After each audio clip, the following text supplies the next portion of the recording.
মা বললো গয়া, আমি শুনলাম গোয়া। এই মানা, তোর জামা কাপড় সব ভালো করে গুছিয়ে নে, আমরা পরশুদিন গোয়ায় যাব।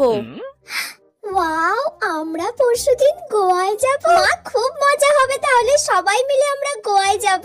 আসলে ওখানে গিয়ে তোর ঠাকমা তো মানত করেছে তোর দাদুর জন্য তপস্যা করবে।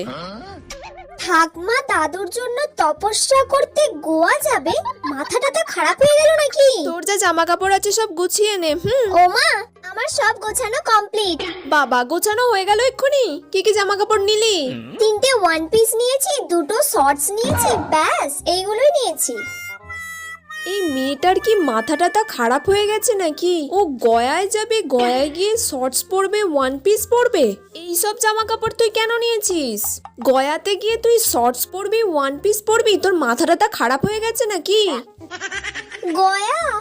আমি তো ভাবলাম গোয়া।